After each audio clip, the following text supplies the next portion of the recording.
This episode of Real Engineering is presented to you by Hover. Get 10% off your next domain purchase using the code REALENGINEERING.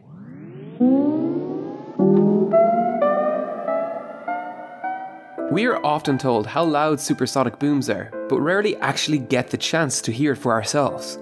One of the rare times where a boom was heard in an American city occurred in 2010 when a small floatplane entered restricted airspace over Seattle when former President Barack Obama was visiting. Twin F-15 Eagles were scrambled to intercept the floatplane, and in the process broke the sound barrier over the greater Seattle area. The boom shook homes and was heard as far south as Washington State and caused a huge surge in calls into local emergency services centres. This phenomenon of sonic booms is one of the key limiting factors that cause the Concorde to be an economic failure, but high-flying aircraft don't create near as loud booms as the sound energy is dissipated as it travels through the air.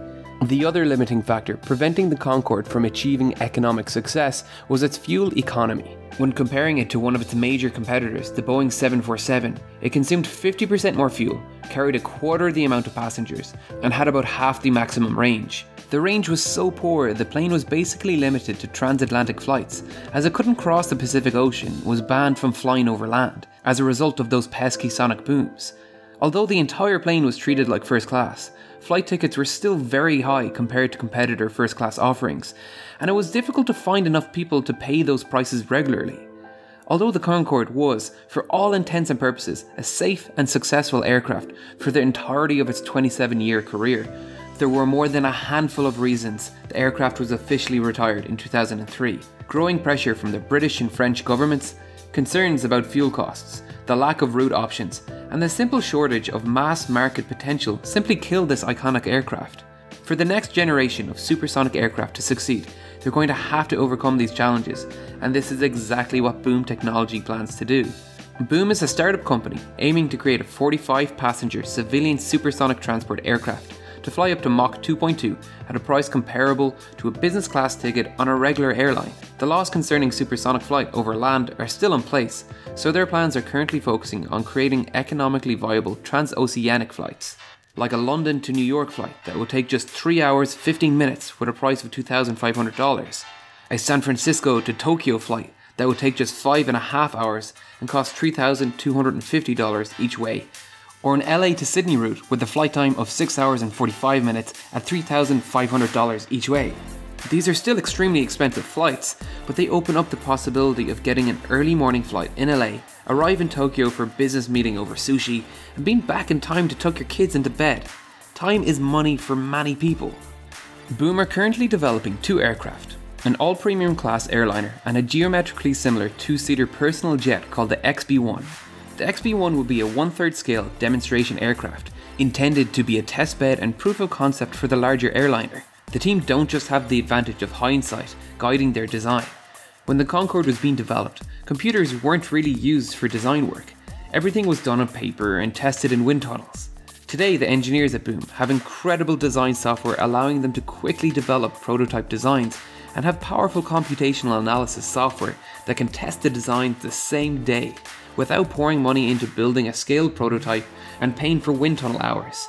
This allows them to tweak the design to the finest detail to create the most efficient aircraft possible. What once took days and thousands of dollars to test takes a single engineer a couple of hours. This, coupled with carbon fiber reinforced plastics, is allowing the design of the Boom Supersonic Airliner to be lightweight, be perfectly shaped, and perform well at the high temperatures of supersonic flight. So beyond these advantages, what are the differences between the Concorde and Boom? Boom believe that a 30% increase in fuel efficiency would reduce operating costs sufficiently to allow a viable business model. The Concorde consumed 16.7 litres of fuel every 100 kilometers per passenger, but the Concorde had an average passenger capacity of about 100, with 25 rows with 4 seats in each. Boom planned to have just 45 passengers, each getting their own window seat and aisle access, creating a much more enjoyable experience over the cramped interior of the Concorde. But it also makes that target of a 30% decrease in fuel consumption per passenger much more difficult. Let's look at some of the design features they are introducing to achieve this goal. Both planes feature an extremely thin delta wing, named after the triangular Greek letter delta. This design feature is essential to allowing the wing to function at both subsonic and supersonic speeds. If you watch my video about why plane wings are angled backwards, you'll understand why sweeping the wing is incredibly important for planes that travel close to the speed of sound, but it's important for planes breaking the speed of sound too. As an object approaches the speed of sound, it experiences a sharp increase in coefficient of drag, and as explained in my greatest innovations in Formula 1 video, the drag force on an object increases with the square of the velocity. So creating a streamlined aircraft is incredibly important for supersonic aircraft, especially when fuel efficiency is paramount. Intuitively, we want to minimize the cross-sectional area of the aircraft to reduce the drag.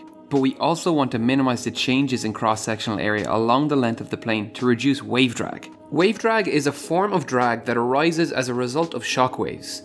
If we compare two shapes with the same maximum cross-sectional area, but one is smoothed and the other has a sudden change in cross-sectional area, we can see the latter has a much higher coefficient of drag as it enters supersonic speed. This is something the designers of Boom have clearly taken into account, as they've narrowed the fuselage where it meets the wing, as the wing increases the cross-sectional area of the plane in that location. Concorde did not do this as it added too much to manufacturing costs at the time.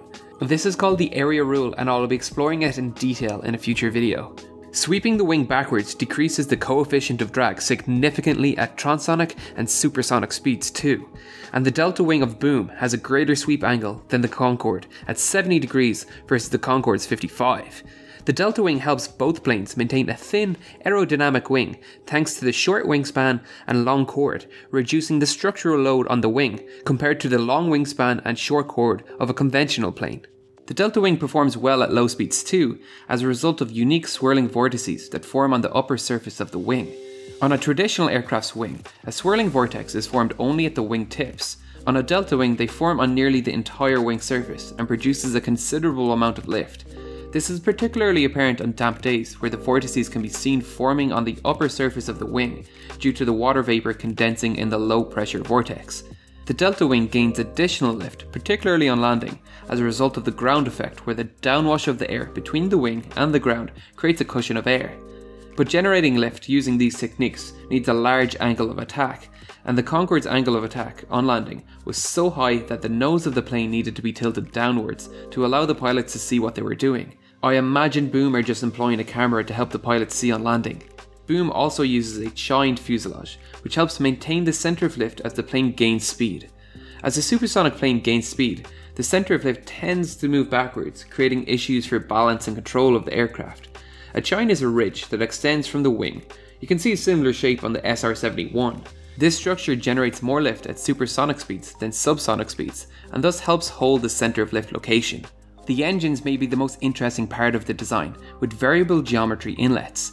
At supersonic speed, the air is efficiently slowed down to the ideal subsonic speed for the engine, with digitally controlled movable surfaces precisely shaping shockwaves to achieve ideal compression at a range of speeds and flight conditions. Both the Concorde and Boom use turbojet engines, which are superior for supersonic flight over turbofan engines, as they have a much smaller frontal area. The Russian supersonic jet airliner, the Tu-144, initially used turbofan engines, but later changed to turbojet and gained a significant increase in efficiency. Boom isn't just some concept plane like the Aurora D8 shown previously. It is an actual plane in development, and the company is funded and supported by Virgin Galactic. If the flight test of the 1/3 scale XB1 next year proves successful, we could be in for a re-emergence of civilian supersonic flight in the near future. Thanks for watching. So last week I spoke about why Hover is such a great place to purchase domains, but this week I'm going to show you. In the time this message takes, I'll have bought myself a new domain. This footage is not sped up and it's uncut, including all the waiting time with my crappy Malaysian internet.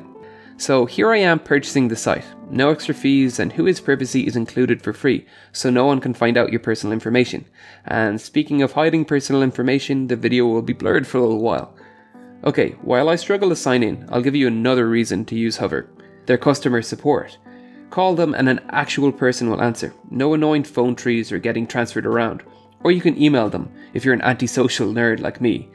Okay, so we are ready to submit this order. Another little while my internet loads, and there we go. The domain is mine. If that sounds appealing, you can get 10% off your next purchase using the code REALENGINEERING at checkout. Don't forget to use it like I did. While I have you here, I want to make an announcement. Some of you may have heard already, but I started a podcast called Showmakers with Sam from Wendover Productions. We've interviewed some incredible people already, like Hank Green and Destin Sandlin and Mike Hurley. If you want to check it out, the links are in the description and probably in the top comment in the comment section. And as always, thank you to all my Patreon supporters and you for watching this video. If you want to follow me on Twitter or Instagram or anything like that, the links are in the description as well.